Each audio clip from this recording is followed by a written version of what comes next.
Hello, everyone, and welcome to this week's episode of the Super Split Screen Brothers. Joining me, as always, is the master of the league himself, Jared. I like that name, Master of the League. That works. I'm going to use. I also accept Comics Lord, but I'll go with Master of the League for this week. That's fine. How you doing, Nick? Can I? Good, good. Do I have permission to call you late for dinner? Yeah, nice. You know this is on my StreamYard account, so I could technically start using a lot of my clips on here to blast you. Actually, no, I can't. You can't? I'll explain later. Oh, all right. So let's just kind of jump right into it. So what you been playing, playa? All right, so let me just do that. All right. I started another playthrough of Dead Space 3 because of I've always enjoyed that game. I will die on the hill. That's actually pretty decent, and been playing a lot. I finished all the Gwenpool missions and Lego Marvel Super Heroes 2, which automatically just gives you Gwenpool. So I'm like, oh, okay, that's fine. It's a nice little goal. And it's kind of funny. I play with the 8x studs magnifier on, so I get 8 times the moolah from each mission. It's fantastic. So I'm like rich right now. I'm rich right now. Yeah, and in terms of, I've been playing a lot of DC Online, and yeah, just basically a lot of superhero games. What about you? So for me, I started kind of doing a playthrough of Wolfenstein, The New Order, which is like the reboot that came out, I think like early 2010s, by Machine Games. It's pretty good. The only problem I had with it, which is kind of why I stopped kind of playing the game after a minute, was you go through the level and it'd be fine, but then like the boss at the end of the level would be such a huge difficulty spike. It's really frustrating. You know, so it's essentially like Assassin's Creed Odyssey in that way. Kind of. It's very much like level based. Like you do missions, you go back to your home base, you do some stuff. It has like a heavy story component. The story component's actually pretty interesting. It's really well told. So you want to just jump right into the news? Alrighty. So you want to start? So one of the big ones of this is that Sony and Microsoft, I'm not sure if this has been confirmed or it's just been heavily reported on, that they will not be attending this year's E3. Now, I'm kind of not surprised because E3 has really kind of been like, you got to remember, for the past 2 years, E3 hasn't even been a thing. Like they didn't even they didn't have E3 last year, and if they had it in 2021, it was barely a thing in 2021. Yeah, because we were all still getting out of lockdown and everything like that. Yeah, plus, honestly, even before that, E3's kind of been on this downward trend. Not just because of online presentations, but also because E3 started out as a trade show. It was a show for industry professionals. It was not a media event. You know, it was not, but it kind of morphed into that over time, which, fine, whatever. But the problem is, it still kind of had its trade show feel. Like, even to this day, I think the only way you can get into E3 is if you're an industry professional or press. It's not something that everyone can attend. So there's that. So it's like, and then Nintendo's been doing its directs for like the past 10 years now, so that's no big deal. And then, Xbox is doing their directs. Like, all these companies are doing their live streams. Which, to be fair, most people engage in E3. They just watch the stream of like their favorite presentation. Like you watch the Bethesda E3 stream, or the Microsoft E3 stream. So it's like they're doing, and a lot of times they're even doing these presentations off site at like an auditorium somewhere. Probably in the city somewhere. So it's like, why do you even need E3? Like, it's like True. The industry has kind of outgrown the need for an E3. I would argue that there is kind of a need for a central event, like the big event of the year where people do their streams. And I think that's what Jeff Keighley was trying to do last year with Summer Games Fest, which I think he kind of failed, but like the idea I think is very solid. Yeah, I agree with you. Because I think yeah, we do need like a convention because yeah, you could always stream it and everything, and you could watch the presentations on YouTube. But there's just something about being there physically, getting to experience these sight sounds and community of it. So I get why a in-person convention is necessary. And even if you are doing it online, having like a week setup where like everyone does their streams, it gives a thing for people to rally around. You know, you can Yeah. people do their streams, say, who won E3? You know, like they talk like it gives people a week's worth of content. It's like any other major event in a sporting event, like Daytona 500, Super Bowl. You know, Mm-hmm. any of these big events, it's a rallying point for the community. You know, it's a big college. Basically, E3 was video gaming Super Bowl, so to speak. Mm-hmm. And I think that thing is something that we really need as a community. Is like something we can all rally around. You know, like we won't, like we always disagree on like, I'm not interested in this stream, but in this stream, you know, we may have that, but like we all live those. Like my favorite. Let's just kind of do this real quick. My favorite E3 moment was probably 2015 Sony stream, where you had three big things happen. Last Guardian got announced, Shenmue 3, and then Final Fantasy Remake got announced. Those were like three really big things. Like Shenmue 3 was huge to some people, myself included, and then Final Fantasy Remake finally getting announced. That was insane. What is your favorite E3 moment or presentation?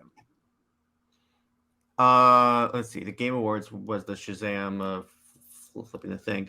Probably the first time that they played a trailer for Halo Reach. And I will maintain that Reach was the last perfect Halo game, and just the hype, particularly when it's like Bungie's last Halo game, and like the marketing campaign for that, and then like watching the streams, because I watched those trailers and streams like 80 times from 2009, from whenever they first like announced it to launch day, because I was just so hyped for that game. Plus, I'm a huge Halo guy. Yeah, like we're talking about like game reveals. Probably one of the game reveals that still kind of sticks out in my head is the Twilight Princess reveal. Because like I just still remember the hype for it. Because like just imagine, because like it's like 2005, 2006, and the last Zelda game was Wind Waker, and you wanted it. People were clamoring for a realistic Zelda game. Then you got that trailer, which was freaking amazing. And then after it, Shigeru Miyamoto came out with like the Hyrule Sword and the Master Sword, and he struck that pose. It was like, Here's another good one. Was it E3 that they first announced the Knights of the Old Republic remake? I think so, yeah. Yeah, if so, yeah, that was dope. Just see the YouTubers' reaction too, because they're like, okay, it's a Star Wars game, and then we see Revan's mask. Everyone's like, oh my gosh, it's a Knights of the Old Republic remake that I hope that they put on PC, because I don't have a PlayStation. Oh, it's gonna be on PC. I think they already announced that.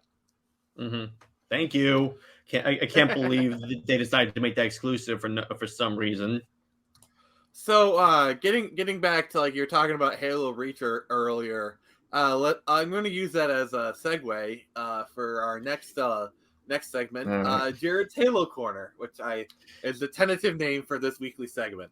All right. So recently, I ranted about the Halo show so many times, both on my show and this show. But actually, Kiki Wolfkill, who was the executive who oversaw that and's been at 343 for like a while, apparently, according to her LinkedIn, she left 343. And what that's showing is that Microsoft is basically going to 343 and cleaning house. Hard cleaning house.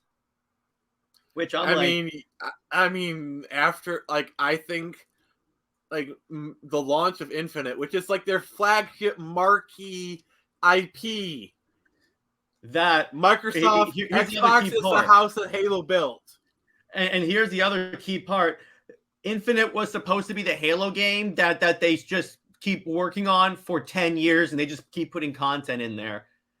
Obviously, that's not going to work. It could have been that, but it didn't really go with that. But it was like... Okay, like, okay, they came out with a good, strong single player campaign. That's good. You know, they did do one thing right. They But fixed the single player. But the thing is, they totally bungled the multiplayer, which arguably is probably the more important aspect. And by the way, as soon as they announced it's going to be a live service game, the community, the overall community reacted how you and I react whenever we hear those three words together in a sentence. We're like, oh no. Because we know, and the problem with it could have worked had they put regular content in. But anyway, but it's interesting how now they're getting to whoever was overseeing the Halo TV show. Because that was almost universally reviled, not just by audiences, but general audience, but also by Halo fans. And apparently, so it's getting a season 2. That's what we know. But apparently, before she left, she said a little while before she left, she did mention that they're going to go a little bit closer to the original canon for season 2. And I'm like, how about 100% closer and stop going from an alternate reality? How's that? Is that good? So how are they going to get close to the canon? Because Master Chief is dead. Well, they'll fix that. It's TV. But anyway, so you know so you want to know their excuse why they put it in an alternate canon?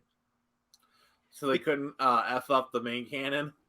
No, their excuse, and this is from Kiki Wolfkill too. Again, she had 2 really stupid explanations. Number one is she said they put in an alternate canon because the canon would interfere with the story the storytellers wanted to tell. And I'm like, don't do Halo. Then don't do Halo. Do another generic sci-fi show. And then she explained Chief having sex with Maquis in the show Master Cheeks as, oh, it's a way of showing the humanity in Chief. There's another way of showing the humanity. Cortana. And second off, stop trying to humanize Chief. He's a badass that kills aliens. That's my problem with a lot of this, because I got into a Twitter argument yesterday, super brief tangent, about how Superman having like the War World like He-Man suit for foreplay with Lois, why that's stupid and makes no sense. And people are actually arguing with me that it's okay that Superman's a little kinky because it shows there's still like romance in the relationship. And I'm like, if you have to do that to show there's still romance in the relationship, there's a problem with the relationship. Refer to my previous videos on Lois Lane. But also, again, unnecessary. There is no reason for any of this to ever be in these shows, unless maybe Mass Effect, because that's a key element of Mass Effect. But besides that, you mean Ass Effect? Yeah, exactly. But it's like, but I'm just like, there's no reason for that. And I'll tell the story again. So I have a buddy who's Mass like, Effect is probably one of the most. I gotta make this joke. Mass Effect is probably one of the most cheeky video games ever.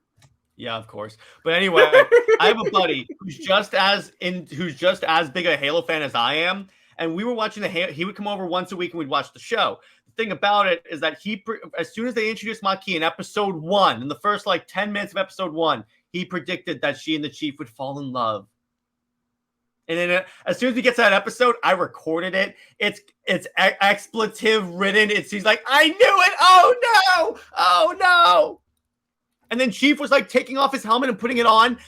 And here's the thing. If he did it like once or twice, that's fine. But 3 or 4 times per episode and seemed just to screw with the fans. And he took it off in areas where a single headshot, like in a Rebel stronghold, would kill him. So I'm like, you moron. But anyway, but the person who oversaw the show now is gone, which is interesting. Because again, yeah, exactly. And 343, you know who's head of Halo Infinite now? The dude who saved the Master Chief Collection. Well, that's you gotta understand, the MCC launched in a horrible state. Case in point. Wait, I gotta do this. So the MCC won't let me be. We need a little prosperity. So for those of you that know this, but you got to understand, the MCC launched in a terrible state. Case in point, you could boot the other team from the game if you were losing. Didn't it take like 5 years to get it into like a it took 5 years for them to work. And by the way, that's why they put ODST for free on the game as like a little as an I'm sorry to the fans, but it was so stupid. Oh, and another thing, another Halo news I want to say that's specifically to Halo Infinite, because a lot happened. So they're abandoning this slip space game engine. So if there's that don't know, Halo Infinite, part of the reason why Halo Infinite was so buggy when it launched, because 343 created their own game engine and did everything on there. The problem was whenever they would fix an issue, the Slipspace engine was so buggy that fix would screw up another part of the game. Okay, what engine did Bungie use? I don't remember. I think it was an earlier Unreal or something like that. But now they went straight back to Unreal. Yeah, and I'm like, honestly, I feel like we're kind of seeing a shift back to that model because the thing is, in the 2000s, up until I'd say about 2014ish, everyone just used like Unreal, Crytek, these third-party engines. Okay, Halo used the Blam engine, which is probably a Bungie proprietary engine. Yeah, and Halo 4 was the Midnight engine. Okay. So basically, make sure I was giving accurate information. In the 2010s, you started to see all these companies shift towards using their own in-house engine. Like EA had Frostbite, Bethesda used Gamebryo that they rebranded to be the Creation engine, but it's still Gamebryo. CD Projekt Red had the Red engine. Rockstar had the Rage engine. So on and so forth. You know what I'm saying? Mm-hmm. I feel like we're kind of starting to see a shift back towards using third-party engines, because I think one of the things a lot of these game devs are realizing is, sure, having your own game engine is great, but you've got to have the technical know-how and the resources to make it work.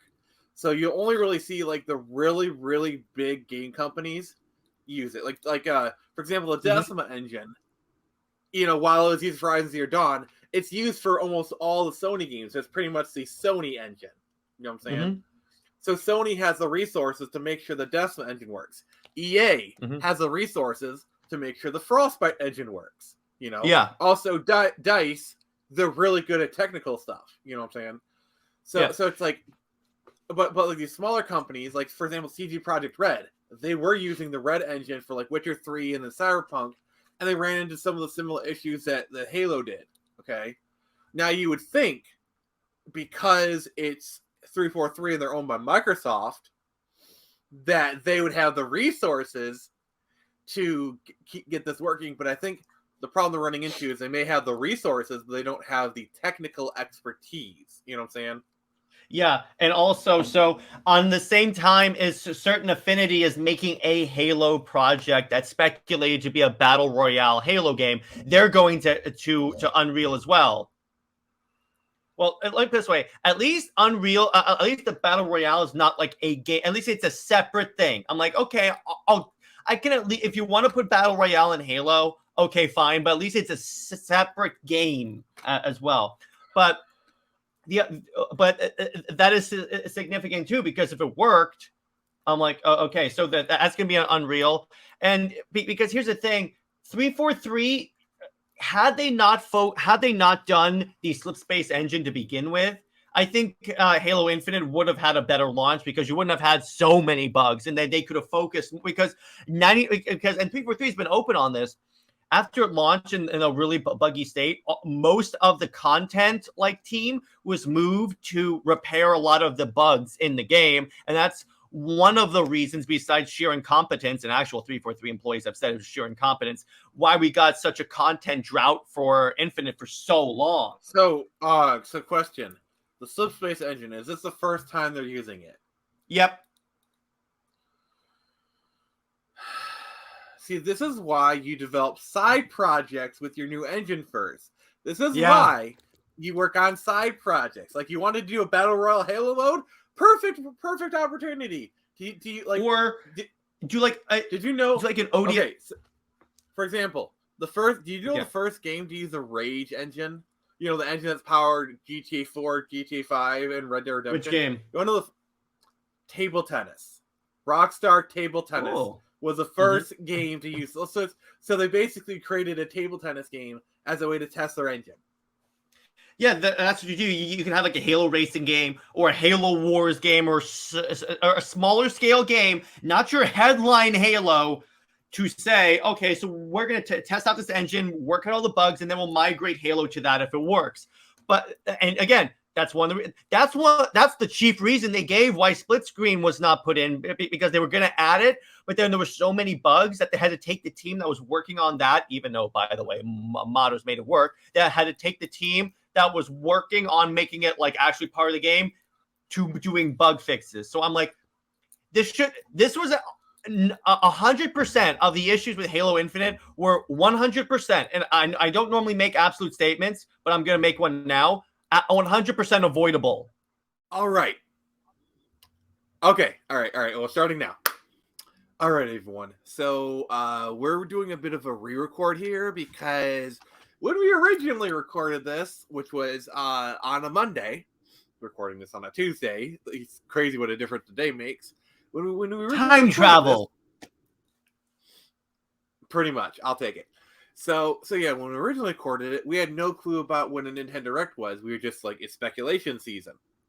But like most live streamers, when you say when there's going to be Nintendo Direct, next day they announce Nintendo Direct. Yes. I'm like, well, yeah. So Nick texts me today and goes, okay, so they finally announced Nintendo Direct, and I was like, well, that was fast. Yeah, it was just so weird. So we're recording this the day before this will go live on Wednesday, and so we will be doing a reaction stream of the Nintendo Direct. It'll be going live at 5 p.m. Eastern time. I will be doing a live stream with DC Comics Gamer. Unfortunately, Jared is a responsible adult, and thus he'll not be able to attend because he's working. I'll be watching. Well, okay, and so yeah. So basically, that's kind of that addendum. Basically, in the previous stream, I was talking about how like come February, everyone's talking about like when's the Nintendo Direct, and like people, like how you got stream like there was this one streamer I watched where every day he did like a stream every weekday or something. And every day for like a solid month and a half, he'd be like, Nintendo Direct soon, Nintendo Direct, and it got so bad, people started calling him out on it, and he got kind of defensive about it, and I kind of stopped watching him after that, Kind of saw that in the DC fandom, because like last year, of like 2021 or so, it's like the year that Zaslav took over, there was all this speculation, when's fandom? Never. I mean, we saw it in 2022 as well with all the rumor speculation, and James Gunn entering just did not help. I kind of had to talk to you about it, but yeah. So I just kind of wanted to take this time and give some predictions. Just kind of put them out there. If I'm right, I'm right. If I'm wrong, I'm wrong. So probably wrong. I wanted to give you the finger, but I remember this is a children's stream. This is a Christian Minecraft server. Speaking of gaming memes, I'm actually surprised you know about that one. So yay! Everyone knows about that one. Anyway, so some predictions. For this one, I think Metroid Prime is close. I think we're probably going to get it next year, but we're getting the Trilogy Collection this year. So what we might get is, at this stream, they're going to talk about Metroid Prime 4. And then they're going to announce the release date for the Trilogy Collection will probably be 3 months from now. It's is probably the Trilogy Collection going to be like a remaster, or is it just a repackaging? So the Trilogy Collection was originally from the Wii. So remember that. So they're probably going to bring that over, probably remaster it. Also, give proper console controls to Metroid Prime 3, because that was, Wii and nunchuck kind of thing. But that's. And by the way, that makes me want to buy a Switch just so I can play that, because I have very, very fond memories playing Prime 3. Yeah. So that's something we've been waiting for. We're going to get a trailer for the Mario movie, probably another trailer. They're going to talk about Tears of the Kingdom. That's free space. That's a free space. That's pretty much all but guaranteed. Because Tears of the Kingdom comes out May, and it's guaranteed. That one's a gimme. That's a gimme. Watch them not do that just to screw with the fans. I don't think they would do that, but it's a little joke, but still. Yeah. Okay, so other predictions. They're gonna announce a DLC for Pokemon Scarlet and Violet. I think, yes, I think that is fairly safe prediction. You know, might or might not happen, but that's another prediction I have. You know, but by the way, the next stream we do, we'll actually go through my predictions and we'll see which ones were right and wrong. Yeah, we'll score you and we'll give you a letter grade, so you better not get an F. All right, we're gonna get a release date for Advance Wars, the Advance Wars 1 and 2 collection. I say that because there's been kind of leaks, you know, regarding, you know, kind of that kind of stuff. Mm-hmm. We're gonna hear more about the Suikoden collection, the Suikoden 1 and 2 collection, because it's been rumored it's supposed to be coming out in March, so we'll probably get more info on that one.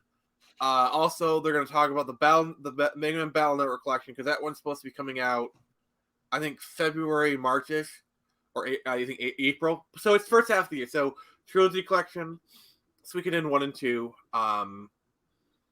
So yeah, we got those two. I have a wild card prediction if you want to hear it. Okay. And by wild card prediction, I mean something that probably won't happen, but it would be like striking gold if it happened. They're going to announce another Super Smash Brothers. No. Again, no. Striking gold, but I like it's unlikely. That's why I said wild card. But I was like, I wanted to throw out. I wanted to participate somehow in these predictions. Yeah, the more likely scenario is we get a third Fighters Pass. I mean, that is like really unlikely. But, you know, maybe we might get a third Fighters Pass, but I don't know. I don't think even that's going to happen, because Sora was like definitively the last character. As far as ports, I think they'll announce a Rogue Squadron port, because like Aspire have been bringing over a lot of the old Star Wars games, and Rogue Squadron is like one of the last big ones to that they haven't brought over yet. So I think Rogue Squadron is so much fun. By the way, we should do a stream about if they announced a Smash Brothers, another Smash Brothers game or DLC, which characters are being included, because I guarantee you, I want a Master Chief to fight Mario. That's what I want. How badass! Master Chief versus Solid Snake. There you go. I don't think we're going to get another Smash Brothers until the Switch 2. Which, apparently the Switch 2 is going to be coming along sooner rather than later. Like, basically, if people were like, oh, Switch Pro, but I guess the window for a Switch Pro was like 2020, 2021, and I guess because of like the chip shortages, they weren't able to do that. So now they're focusing on a Switch 2, which makes sense. We'll probably get that. I think they're going to announce it next year. I don't think they're going to announce it this year. I mean, I could be wrong.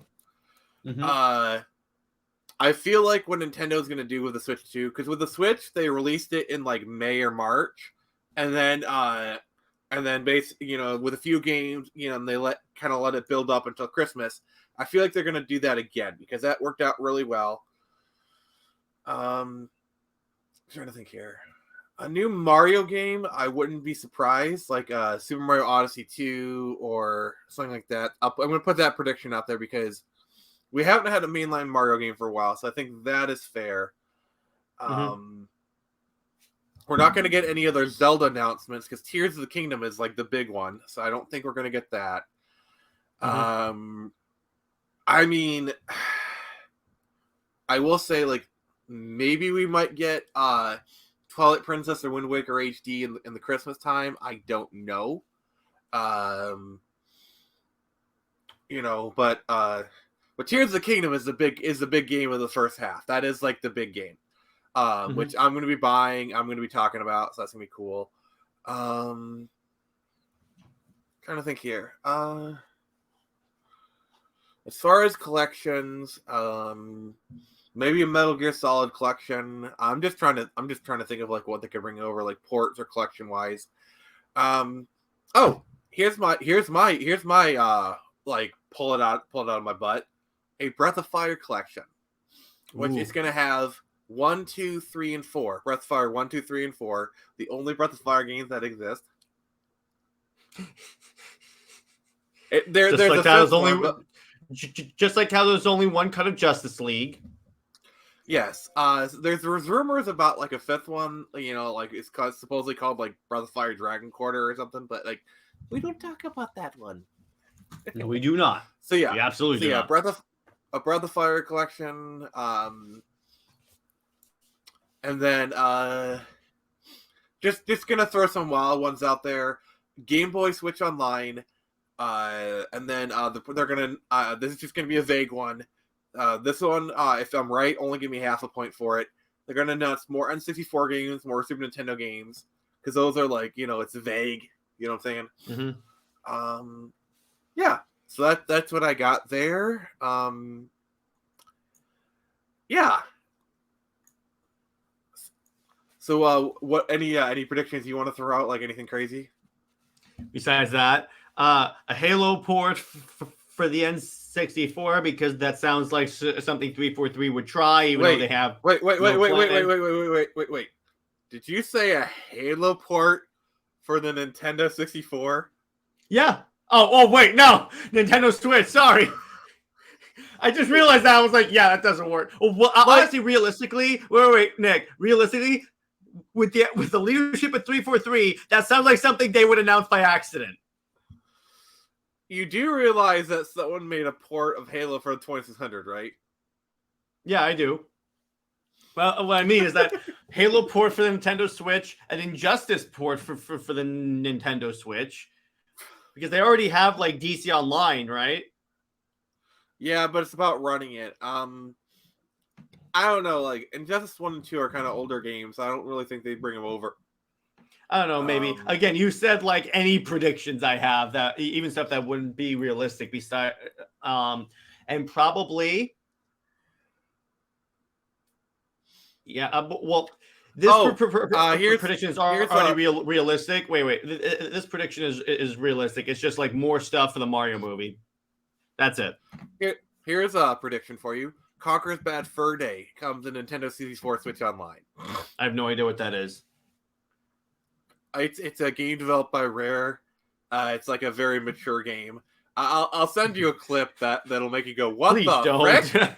Yeah, please don't. Is that like when you at one point they sent me like this Power Rangers like bad knockoff in the group chat? And it's actually on my live stream. You could see me react, and I was like, "The hell is this?" Oh, is that the Juggernaut B1?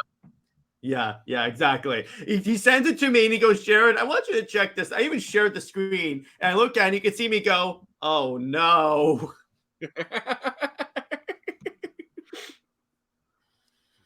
We need to do more of those on stream where like someone's watching it and like they can't see it, they can just see our reactions. Yeah, that'd be fun. That'd be super fun.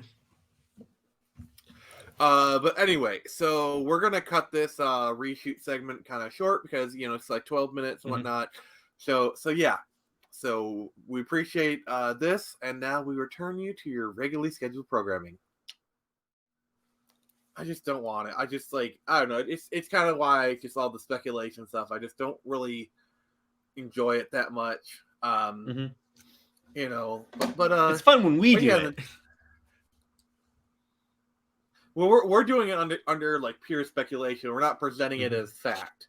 Yeah, you know, and it's like whenever you see some post like, "Oh, hey, they're making a new Tron movie with Jared Leto," and it's like sources say we're all supposed to take it as fact, and then if we dare say, it's the same. This is the same outlet that said Henry Cavill was going to be at Comic-Con, you know, or it's the same outlet. Like, no, how dare you? It's the same outlet that reported that Snyder fans cheated on the Oscar fan vote or anything like that. Yeah, so I'm like, yeah, you guys suck. Yeah, so I'm a little bit more inclined to believe video game leakers. This is definitely a conversation we'll have next weekend. So next week's big topic is going to be comics journalism versus gaming journalism, and we're hoping to have a special guest on. We're not going to name who because I haven't confirmed yet. We haven't really even asked them yet, but like, so we're not going to. The guest is. I'm only kidding. The guest is my thumb, which is up. But yeah, so Jared, what are your thoughts on like the whole like speculation Nintendo Direct kind of thing? All right, so the way I always handle speculation, like whenever I report on the show, is mainly like if it's true, I always put that like addendum beforehand because yeah, I take any type of leaker, even if it's someone I trust, with a massive grain of salt because A, stuff could change. They could be right at that moment, but then stuff changes, or they could be just pulling it out of their ass. So I always say, okay, if it's true, here's what I think. And then I always add, okay, if it's not true, then I always try and find some way why it's not true. Just that way to say I'm not like 100% going into something like that. You want to know one of the so this is kind of an inside baseball kind of thing. Like, you want to know one of the favorite things I remember you saying in like the Comics League chat. We're not gonna do a stream every time James Gunn tweets. Yeah, that's remember true. You saying that? You said that. Yeah, I remember you saying that. I did. Yeah, because in our group text back before he announced the slate. Do you mind if I go on this tangent real quick? Yeah, go ahead. Back before James Gunn announced his slate, one of the people in our chat, I'm not going to name names, would constantly say, hey, we should do a stream talking about this. He talked about this. He talked about this. He talked about this. He debunked this. And eventually it just got to the point where I'm just like, okay, no, unless he announces the slate, we're not going to tweet about this because otherwise it would be every single minute of every single day we might as well just quit our day jobs and just stream 24 hours a day talking about whatever the hell James Gunn is tweeting because that gets annoying as hell. I mean, if someone wants to pay me like $50K a year to do that, I would gladly do that. Cool, but it just got to the point where... Are you offering health benefits? Are you offering health benefits? No, because there was a period... Yes? Okay. There was a period where we did the reason why Comics League Dark started is because there was so much news coming out on one week that we were streaming late at night. Remember that? I remember that week. And I was like, no, we're not doing this again. That was a rough week. But my point is that yeah, I'm not gonna because here's the other thing. You can see James Gunn's tweets. You can see this person's tweets. Why do you need me to report on them? Yeah, it doesn't make sense. But anyway, back to what I'm saying is that with the whole scooping, I think a lot of people do pull it out of their ass. Now, there are some people that I put more faith in what they say. I'll still doubt because this is still not 100% and stuff. But I'll say, okay, if this person says it, it's a little more likely to be true. But yeah. Anyway. Honestly, I'm getting tired of all these fandom wars. I'd much rather engage in a Star Wars. Yeah, exactly. But anyway, those are my thoughts. And actually, Nick actually had another menu, 2 for 2. So we're going to talk about a little topic that we thought of. So last week we talked about last week we talked about our favorite comic book games. Actually, we like ranked them, but that was technically giving our favorites. So, favorite Star Wars games. Do you want to start, or do you want me to start? All right, let's kind of just do to start it off. Let's just do a list of 5, no particular order, or to just our 5 favorite Star Wars games. Then we'll go from there, and then we can kind of mention other ones we like at first. So, for me. My list, and this is like again in no particular order: Star Wars: Knights of the Republic. Let's see here: Star Wars: The Force Unleashed, Star Wars: Jedi Academy, Star Wars: Dark Forces, and then lastly, Jedi Fallen Order. I was about to say, you forgot Fallen Order. I know you really like that game. So mine are Knights of the Republic, Republic Commando, Battlefront 2, Fallen Order, and which Battlefront 2? The original Battlefront 2. Okay. Because there's more crap I can do in that game. And either of the Force Unleashed games. I actually got the Ultimate Sith Edition, which adds on like so much other content. Like you could play in the Battle of Hoth. You could kill Obi-Wan on Tatooine. It's super, and you can kill C-3PO and R2-D2. So I'm like, yeah, he's just screwed the Empire, the Rebel Alliance. But yeah, so those are my favorite. Republic Commando, because I'm a big fan of first-person shooters, and that's like a very tactical first-person shooter for Star Wars. I just really have you played Dark Forces? No, I haven't. Okay, so you say you like first-person shooter Star Wars games, the original Dark Forces is basically a Doom clone. Oh, really? Yeah. Have you ever played the Jedi Knight games? I played Jedi Academy. Okay. Jedi Knight Star Wars Jedi Knight 2 is basically the one that came before that, and it's like the same engine because like let's see, basically Jedi Dark Forces and then Dark Forces 2 Jedi Knight use kind of their own engines, but Jedi Knight 2 and Jedi Academy basically use a modified version of the Quake 3 engine.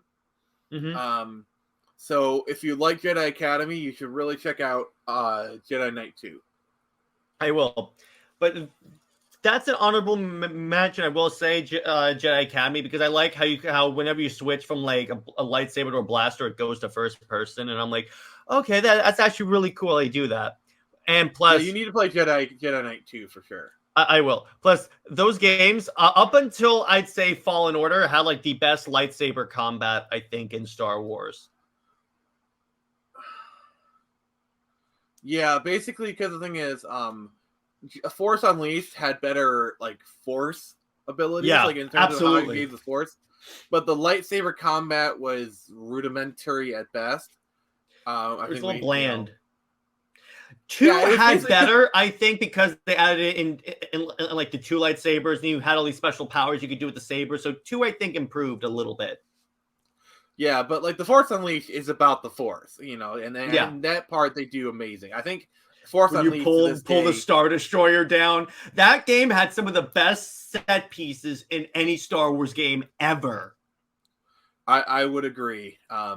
Also, remember the actor for Galen Merrick is the same guy who did Kenobi. We actually did that in unison. That was pretty good. Yeah, I know, but I love in that game, like you have the Ultimate Sith Edition, you have like every single costume that you can use. Like you can have him in the Clone Wars animation style. You could play as C-3PO with a red lightsaber. That's where that meme comes from. You can like play as like every Star Wars character, including Ghosts, and Boba Fett also with a lightsaber. So I'm like, oh, this is really cool. Also, this is one of those games where like different versions, different features. The PSP version is the one that I played the most. You can actually play different scenarios. Like they actually did a level where it's the final fight from Empire Strikes Back, and you're Luke Skywalker facing Vader. Like you need to check out the PSP version. It's actually got some cool content in it. I don't have a PSP, so I'm not a PlayStation person. But I will say I had on my Nintendo DS. Nice. On my Nintendo DS, I had the Battlefront for Nintendo DS. Nice. Because in the Battlefront Nintendo DS, you know what they did for that? What? That's the story mode from the canceled Battlefront 3. That is legit the story mode from when they made Battlefront 3. That's what the story was going to be. I think they did that for the PSP version as well. I'm not sure. Yeah, essentially that. The handheld Battlefront is legit. That's the story. Which actually is kind of cool. A clone trooper who becomes a Jedi. That's actually pretty cool. I only used one class in that game. Was the one that had the minigun. Yeah, exactly. But yeah, so I have fond memories of playing the original Battlefront 2, like particularly in space battles, doing dogfights, flying into an enemy ship, blowing up their internal systems and getting out. It was so cool. Got to my buddies and I got so good at it, we had to up the reinforcement count because matches were lasting like 3 minutes. Like we would just surge in, take command posts, and we're done. We can't do it, Captain. They're too good to play us. It got to the point where the enemy didn't have any command posts left and still had like 63 reinforcements. So we're like, okay, we have to up this a little bit. Plus, in that game, you could play like every Star Wars like scenario, every Star Wars planet pretty much was represented, which I really dug. And you could play them in different ways. Like you could play like clones on like the Death Star for some reason, because that makes sense. Also, so when I installed it on my Xbox Series X and Xbox One, they included bonus content. Like, you could play as Asajj Ventress and Kit Fisto. Just like the simulations. Yeah, exactly. And you could play on Polis Massa in Battlefront 2, which is like this snowy area where I just get into an ATTE and just wreck people. Yeah, and that's a game where I barely ever play as the Jedi because playing as the clones is so much more fun. Playing as the average like trooper is so much more fun. Yeah, I would imagine. And plus, and going back to Republic Commando, one of the reasons why I like that is because the way they did the gun like handling, because your rifle transformed into like a sniper rifle, a grenade launcher, and an assault rifle all in one. So it's like you had everything. Plus, when you meleeed someone, a blade would come out of your fist, and then for a brief moment, it'd be like this, so it looked like you were giving the enemy the finger. Plus, that was my first time facing Trandoshans, and they are tough. It's like that one mission where you essentially are on a captured Republic ship, and it gets nuts. And I wish they came out with a sequel to that, because the sequel was supposed to put you in the Order 66 times playing as clones hunting down Jedi. Oh. Yeah, like I actually saw some of the footage. Like basically they would have had it so you can go from like ground assault into the atmosphere and into space, which is such a cool idea. Yeah, that was cool. What they should have, I came up with an interesting idea for Battlefront 2 mode. It's the hunt mode, but you're playing as younglings versus clones. Or Jedi versus clones. That's a Skywalker. There's too many of them. What are we going to do? By the way, also Battlefront 2 had a dope campaign where you're playing through the big battles from Star Wars, but from a clone's perspective, and you have like Tamara Morrison narrating the whole thing, given the clone's perspective. It's so freaking cool. Like riding a bantha. Like a bantha, exactly. I need that clip for my show. But also, I like how like you get to do like the battle over Coruscant. And also, when you play Galactic Conquest, that's the missed opportunity, is that you can't do the Battle of Coruscant in the instant action mode in space, because you can only do it on the Jedi Temple. Flying. Just remember, we're still flying half a ship. No, that's not the line. Not to worry, we're still flying half a ship. Another happy landing. The part that always astounds me. I just love that opening sequence because it's just so quippy. Yeah, I love when you play Battlefront 2 on Mustafar, playing as Empire versus Rebels, you're playing as Anakin Skywalker from Episode 3. I used to always do that because then it would play the music from the Battle of the Heroes music, and I'm like, oh hell yes. Yeah, I know. Because that was always my favorite part. That was always my favorite part of Episode 3, because it was like, oh, that's so good. By the way, the track is called Battle of the Heroes. Yeah, exactly. And it's oh, by the way, speaking of music, I also liked when in Fallen Order, when you're playing the Order 66 part, they come in with the Order 66 theme from Episode 3, and I'm like, oh, this just makes me feel bad. No, the one where all the Jedi are being killed. Oh, okay, in Episode 3. Sorry. Yeah, that scene just makes it hit more, because you remember. But you know what's kind of funny? It hits more when you watch that scene after watching Clone Wars. Yeah, because you're like, Ki-Adi-Mundi, no. Yeah, the Order 66 scene in Fallen Order is heartbreaking. It's so good, but also like Fallen Order is just a fantastic game. Like, oh my gosh, where you progressively get a better lightsaber, where it goes from single blade to double blade, and then to single and double blades where you can dual wield and you become unstoppable. But the best scene is the end when Vader shows up. The way they do it, you can see the Inquisitor's face is like so worried. She's like, and then you just hear the breathing and the steps. You have failed me, Inquisitor. And I'm like, yes, no, Vader. I think what they do is they use his footsteps first, then she freezes. Then you hear the breathing. Actually, what you hear is him dropping down, and then you kind of hear the breathing, and then the footsteps get more audible as it goes.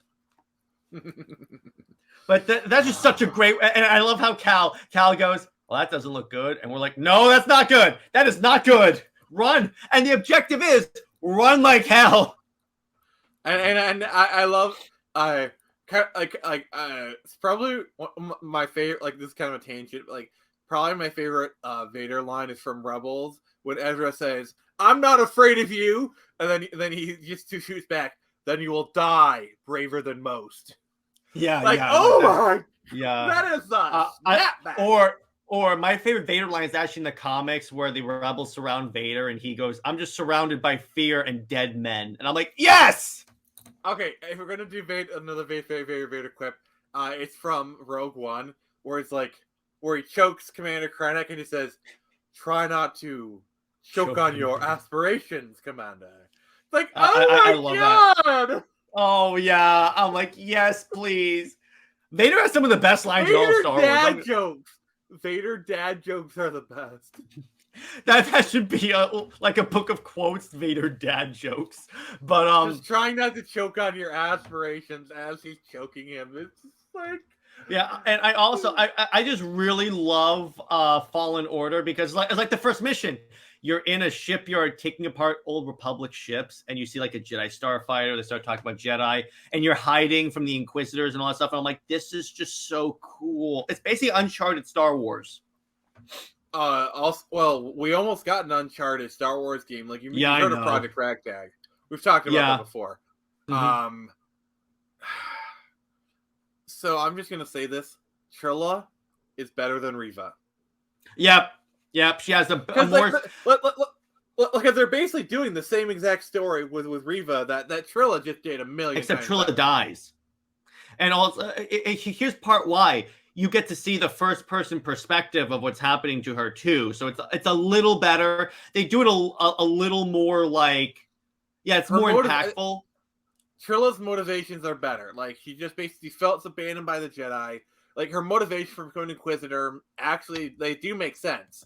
It's a twisted perspective, but like, you can see how a person would go through that thought process. Reva is like, the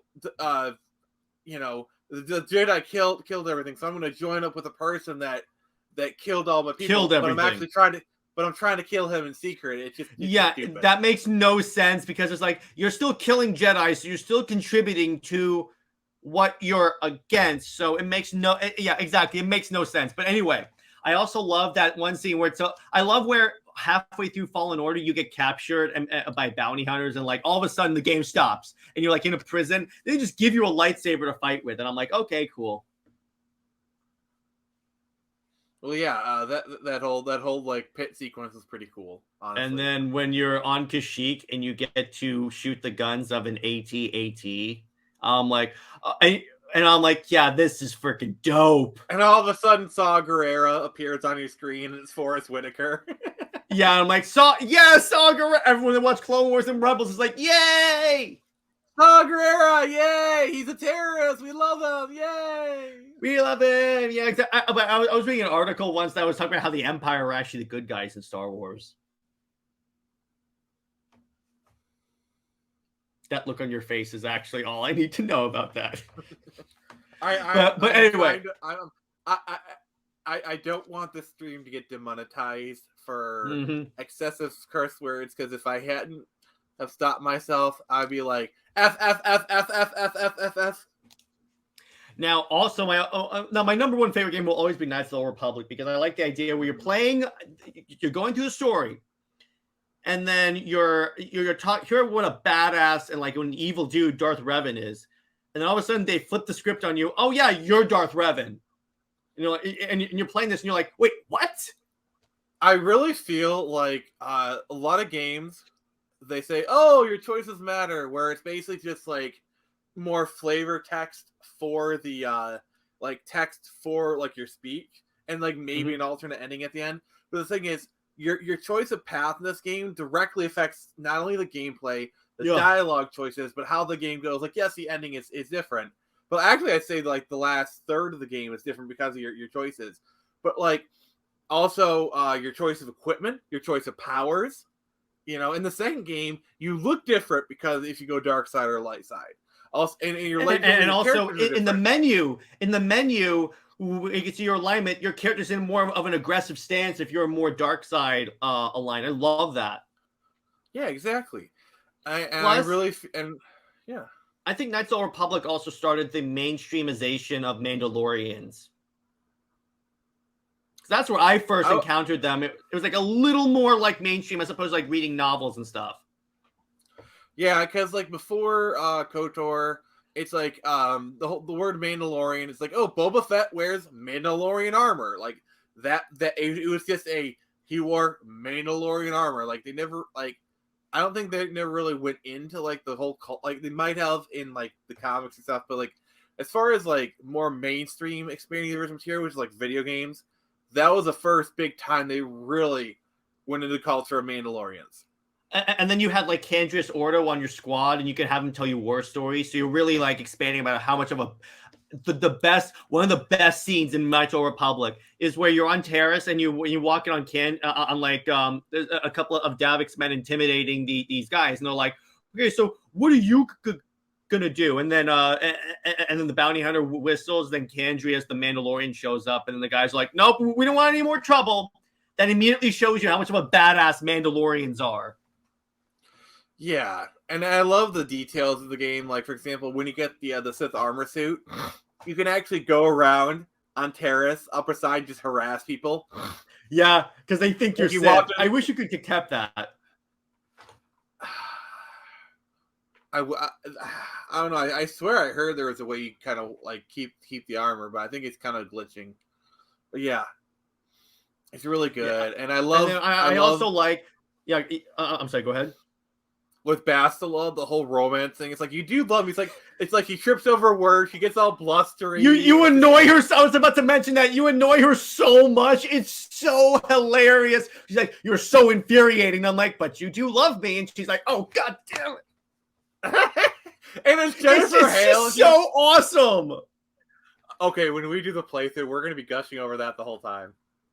Yeah, in case you're wondering, apparently Nick is going to do an asshole playthrough of this game. Your character's going to be all dark-eyed the entire gameplay. It's gonna be really harsh dealing with Karth because like you can say some really nasty crap to Karth. And that's kind of funny. In the same way that Bastila is the romance option for the male character, the Karth is the romance option for the female, apparently.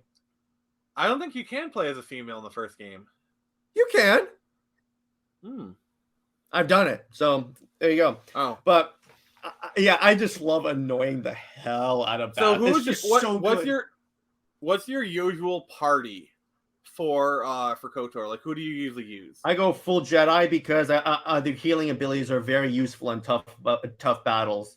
So for the most, let me put it this way: for like the first half of the game, I normally go obviously my character, but then Karth and probably Mission because I need someone that can hack doors really easily. Yeah, Mission is a very good character. Basically, the way I usually set it up is I have two frontline people, which is usually myself, and then another sword user, which is usually either Mission or Zalbar.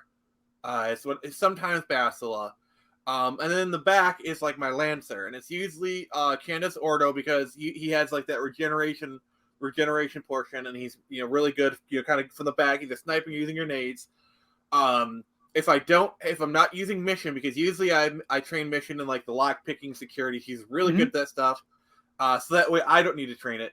But if I don't have Mission with me, my back of the line person is going to be T1M and whatever. Because he's really good at technical stuff. Like really good. He's actually a pretty decent like grenader and like blaster person. I've never really used the droid too much. I use this because of Ordo because of his regeneration. But like I said, so Mission is usually my main go-to, or Zalbar. And as far as the setup I use, I usually do dual lightsabers because you get like the most bonuses from it because you have two lightsabers to put bonuses into. Yeah, exactly. But yeah, I also I make sure to have one additional Jedi on the party at all times, no matter who I have in there, just because I have that extra healing ability. But one of my favorite things, what I did once? I came out. So how in Terrace, when you're infiltrating the swoop bike gang's base, you have to fight a Rancor. You know what I did? All right, so I had cloaking. No, you poisoned. No, it gets worse. You poisoned the thing. No, I didn't. All right, so what I did is I have cloaking ability. So what I did, I stocked up on landmines. I cloaked, made a trail of landmines, some highly explosive landmines, like the most explosive, shot at it, and then it just ran across the landmines at me and then blew up. That's the easiest way to do it because it's one-hit kill if it gets close to you. Even easier is if you have the poison, you put it in the pile, then it goes there and he instantly kills it. That's even easier. True, but it's more flashy and more fun if it just walks across landmines. I mean, I do give you points for ingenuity. I'll give you that much. It's more fun, and honestly, I didn't have the poison, so I didn't know I could do that. But it's also like, okay, it's just because it's so much more hilarious just to watch it like stumble over to me and then just and there's like rapid explosions as it's coming close to me.